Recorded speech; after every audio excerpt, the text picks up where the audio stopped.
लक्ष्मण, जिस प्रकार किष्किंधा जाकर तुमने सुग्रीव जी का राजतिलक किया था, उसी प्रकार लंका जाकर विभीषण जी का राज्याभिषेक करो। कस्तिनो बृहस्पतिर्दधातु ॐ द्यौः शान्तिरन्तरिक्षगं शान्तिः पृथिवी शान्तिरापः शान्तिरोषधयः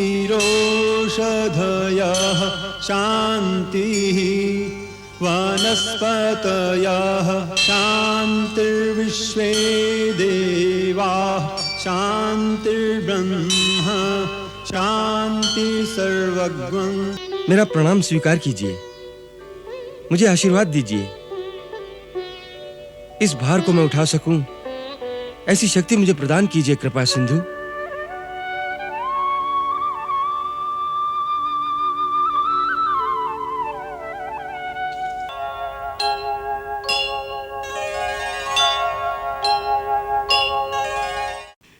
हे महामहिम, हे महाबाहो, मैं सत्य कह रहा हूं। अब मुझे लंका की सत्ता और राज वैभव का लेश मात्र मोह नहीं रहा। हे करुणा निधान, अपने परम प्रतापी भ्राता असुरेश्वर दशानन के पंच तत्वों को पंच महाभूतों में विलीन कर दिया।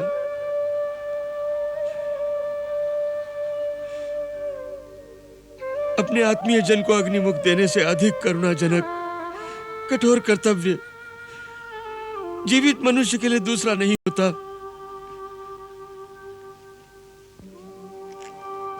जिस भावना के वशीभूत होकर तुम इस समय ये कह रहे हो, उसे स्मशान वैराग्य कहते हैं। परंतु भावना से कर्तव्य महान है। मृत्यु से जीवन और भूत से वर्तमान हमारे कर्मों का आवाहन है मित्र। प्रतिक्षण प्रतिपल परिवर्तन प्रकृति का नियम है। प्राणी मात्र को उसके अधीन होकर कर्म करना ही पड़ता है। नए सिरे से असुर जाति के अनुशासन की व्यवस्था, लंका की प्रजा के कल्याण के लिए लंका का राज्यभार संभालना अब तुम्हारा पुनीत कर्तव्य है। एक राजा जाता है, दूसरा राजा सिंहासनारूढ़ होता है, यही परंपरा है। आपको इसका पालन करना है। महाराज सुग्रीव प्रभु, आंजनेय हनुमंत प्रभु, जामवंत अंगद, आप सब लक्ष्मण के साथ लंका जाइए और हमारे मित्र, हमारे सहयोगी विभीषण जी को लंका के राज्य सिंहासन पर आरूढ़ करके रघुकुल के वचनों का पालन कीजिए। हे भक्त वत्सल, अपने वचन के पालन के लिए तो आपको स्वयं चलना चाहिए। मैं पितृदेव के वचनाधीन अभी नगर में प्रवेश नहीं कर सकता, और लक्ष्मण तो राम की ही प्रतिमूर्ति है। ये कार्य उन्हीं के हाथों संपन्न होगा। लक्ष्मण, जिस प्रकार किष्किंधा जाकर तुमने सुग्रीव जी का राजतिलक किया था, उसी प्रकार लंका जाकर विभीषण जी का राज्याभिषेक करो। जो आज्ञा भैया। चलिए विभीषण जी।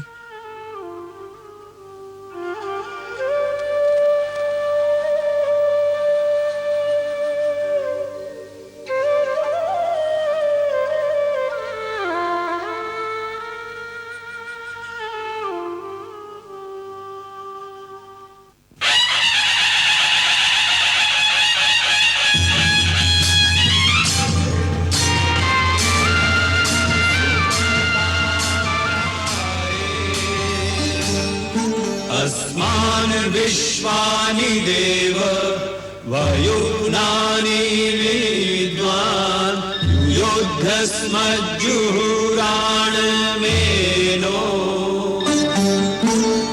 भूयिष्ठान्ते नम उक्तिं विधेम।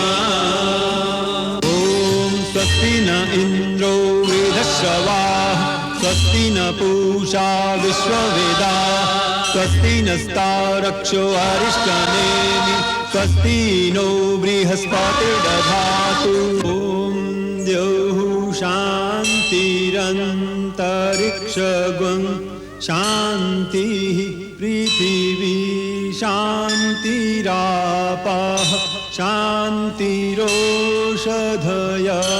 शान्तिः वनस्पतयः शान्तिर्विश्वे देवाः शान्तिर्ब्रह्म शान्ति सर्वज्ञं महाराज विभीषण की महाराज विभीषण की महाराज विभीषण की महाराज विभीषण की महाराज विभीषण की महाराज विभीषण की महाराज विभीषण की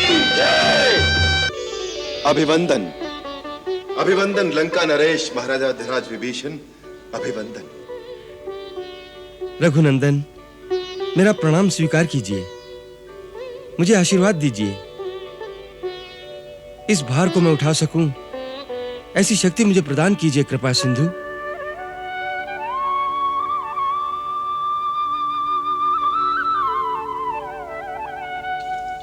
महाराज विभीषण, तुम जैसा नीति निपुण, निर्मल, निश्चल राजा आज लंका की प्रजा को प्राप्त हुआ।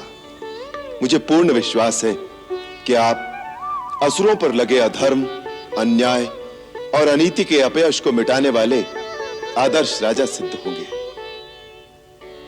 हे अक्षय धर्मशील, तुम ऐसा राज्य करना कि तीनों लोग तुम्हारी स्तुति करें। जो देवता, गंधर्व, किन्नर असुरों को अपना विरोधी मानते हैं, वो भी असुरों के प्रति अपनी दुर्भावना त्याग कर तुम्हारा आदर करें। न्याय, नैतिकता, नीति, सत्य, सत्कर्म और सदाचार तुम्हारे शासन में अचल रहे। प्रभु, आपके बताए सत्य और धर्म के सन्मार्ग पर चलकर असुरों पर लगे अपयश को धोना ही मेरे जीवन का लक्ष्य होगा। क्षमा भैया, लंका विजय हुई, लंका के नए अधीश्वर का राज्याभिषेक भी हो गया, परंतु जो कार्य सर्वप्रथम अनिवार्य था उस और अभी तक आपका ध्यान ही नहीं गया। अधीर न हो लक्ष्मण, मैं जानता हूं तुम क्या कहना चाहते हो। लंका विजय हमारा ध्येय नहीं था। ये महायज्ञ वैदेही की मुक्ति के लिए है। फिर भी माता अभी तक खुले गगन तले लंका के अशोक वन में बंदिनी है। शांत हो हनुमंत, अब समय आ गया है। लंका नरेश महाराज विभीषण से आज्ञा लेकर लंका में जाओ और जानकी को सारा समाचार सुनाकर संदेश लेकर लौटो। ये क्या कह रहे हैं प्रभु? दया निधान की इच्छा ही आज्ञा है। रघुवीर के आदेश का तुरंत पालन करो महावीर। अब लंका का कोई द्वार अयोध्यानाथ के लिए अलंघ्य नहीं रहा। जय श्री राम।